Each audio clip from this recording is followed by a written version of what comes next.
Andrew McCART, IFL TV, proudly sponsored by Everlast. Obviously, I'm here with Joe CALZAGHE. Now, you've just mocked me for using my phone because I don't have my camera here. But how are you? You're here in Glasgow to do an event with James English. So how's things? Yeah, good. I'm looking forward to the event. You know, just about to go on soon. So yeah, it's cool. Nice to be back in Glasgow. Pity the weather's as bad as it is today, but hey. That's Glasgow. Glad to be here, mate. I like Scotland. Love Scotland. So. How are you coping with the Glaswegian accents? Do you think they'll understand the Welsh accent? Well, yeah, I think I think we talk as fast as each other, so we sort of pretty good. So pretty much good. You've started a management company with Dan Barker, International Sports Management. Is it ISM? Is it, ISG, International Sports Group Management, is something I've thought about for quite a while. I'm good friends with Dan Barker, and it's something we thought about for quite a few years now. And time is everything, and now is the right time. We have another partner and investor, Dave Rothwell, Australian property tycoon. So yeah, we got everything in order. We were excited. Signed the first fighter, Jesus Martinez. Young 17-year-old, junior Olympic champion, many national titles, and he's trained by his dad, brilliant way. So yeah, so early days, but I'm really looking forward to this journey, and yeah, I'm pretty motivated for it. So, see, everyone in boxing, obviously, they know who Joe CALZAGHE is. The 46-0 Roy Jones Jr. fight, Bernard Hopkins, Mikhail Kessler, Eubank, and all the rest of them. Why now? Why coming back into boxing? It's been a long time since you've been involved in boxing in terms of the professional side of things. Why come in now? Why this so late in your life and after so Excuse long? me, so late in my life, I'm fucking 49. No, that's what people... Mate, listen, Bernard Hopkins won a world title at 50, right? You say I can't imagine 49. No, okay, well, I retired obviously 2009. I sort of dipped in and out of boxing regarding promotions, but when I said earlier, time is everything, and around 2015-16 when I was going to take the management seriously, my father became ill, and you know the rest. Obviously, been a tough couple of years. We lost my father and my mum, so it's been tough. But it's like I said, it's time. Now I'm sort of spend a lot more time in the boxing gym. My son's continue the boxing legacy by training at the CALZAGHE Academy, and I feel proud and great to watch them love the sport that me and my father took on the world, and we succeeded. So it's great, and I think it's a natural path now. That's like I said, myself and Darren, good friends. We spoke about it for a while, but I didn't want to do nothing unless I'm going to be committed, 100%. Hence why I'm old. 49 being manager, buddy. I know that, old Joe. Trust me, that was my bad. That's me. You can slap me after my hair, mate. Dan Barker's a world champion. Obviously, we know Ring Magazine, everything you done in boxing, world champion and stuff like that. So, what would it mean to you to watch, like Martinez, for example, the young kid, 17-year-old kid you've got now? What would it mean for you to watch these young kids that you've managed become world champions? Where would that rank in your career? Well, obviously, I don't think anything is going to come as close as obviously sort of, guide and motivate and help, a young fighter become a world champion. And, I've managed myself, I know the business side of boxing, I know the boxing side of, the fighting. So, I basically, we know, me and my Darren, we know all the things we need to know for a young boxer to come through and to guide them. And there's a lot of sharks in boxing. So, like I said, being an ex-fighter, being in that position myself, I know what it takes, but I know the pitfalls as well. So, it's going to take all of us to work hard, but I have faith that the fighters we're going to manage, you're going to give everything, and we'll give everything to them. You've obviously signed Martinez, this young fighter that you talked about, is trained by his dad. Obviously, that's something close to your heart as well. Any hints on signing anyone else? Maybe a name that we might know? In the pipeline there is, but obviously I don't say anything in a minute. That's all right for now. But like I said, we'll know before long. But yeah, this is a good start, and I'm really excited and looking forward to it. So hopefully a busy year. When you look at the state of boxing right now, how do you, from when you fought to now, has anything changed in terms of you said there's a lot of sharks in boxing and all the rest of it. Now you've got your toe in it again, have you noticed any changes in the sport? Oh, at the moment, boxing's flying. It's flying, isn't it? Who would have thought like 10 years ago that we'd have, two British world heavyweight champions?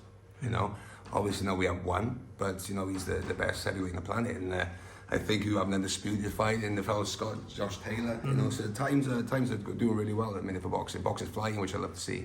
You mentioned Tyson Fury now. Purse spreads last night. Looks like he is fighting DILLIAN WHYTE in looks like April time. Do you have a thoughts on that fight? Who might win and how tough it will be for Fury? Fury should win the fight. Obviously, listen, you got two big heavyweights. They punch hard. So it's like any fighter. If you don't prepare and train hard enough, then you can get beat. Anybody can get beat. But I think where Tyson is, I think, you know, he's dedicated. Look like he's completely focused. He's already in the gym, but looks what he's doing. So as long as he fights the best he can fight, I don't think really Dillian White has more than a puncher's chance. I think, you know, boxing, he has a puncher's chance. He can punch. So obviously Tyson really has to be careful. But listen, the guy's been in there with Deontay Wilder, Klitschko. You know, I think he's just, you know, he's the best heavyweight in the world at the minute. And I look forward to seeing that fight. Hopefully he's going to be in Cardiff. You read him maybe in Cardiff. I'm hoping he's going to be in Cardiff. So listen, guys, fight in Cardiff, yeah? My local town. As a boxing fan, Joe, I'm guessing that as a British fighter, you want to see the Joshua versus Tyson Fury fight. They can't leave the sport without them two getting on, can they? They need to get it on. You know, it's that happens sometimes. I always wanted to see a Riddick Bowe against Lennox Lewis, but he chucked the WBC belt at bed and never happened. And I'm on about Riddick Bowe, they're both at the top at that time. I hope the fight happens. You are Alexander Usyk in the mix now, who's very impressive in his win against AJ. So I'm sure he'll have something to say, and he's a tricky fight. He's not an easy fight for anybody. So we'll have to wait and see. But personally, like a lot of Brits and sports fans, I love to see the fight. I love to see the Fury and AJ fight. Definitely. But we'll have to wait and see. Joe, I've got to ask, because I've seen the photos of you and Floyd Mayweather out in Dubai. And what is said when you get two undefeated fighters like yourselves, multiple weight world champions?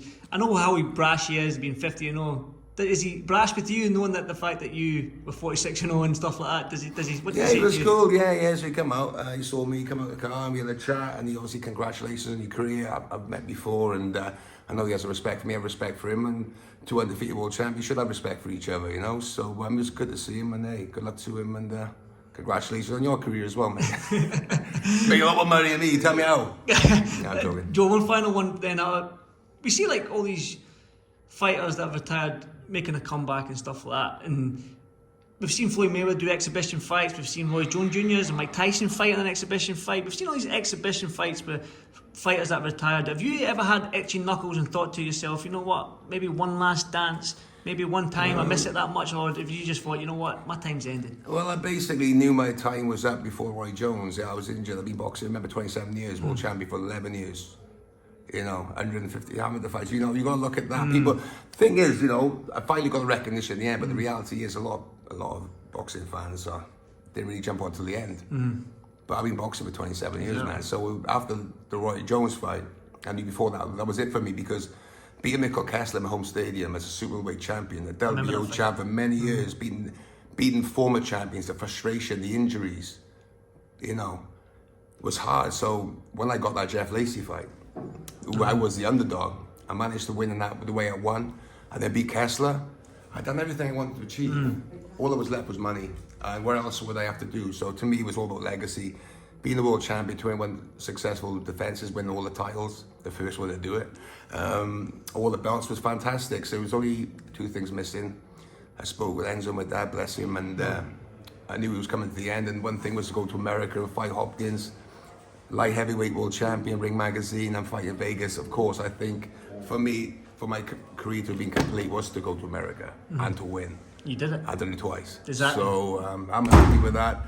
Of course, you know, sometimes I look back and think, should I maybe try to get a 50-0 at that time? Because obviously Rocky Marciano. Italian blood as well, yeah. Yeah, and a lot of people mentioned, but that was my number, that was my time. And, you know, after all them years of hard work and injuries, I was happy to give up and retire from boxing at that time.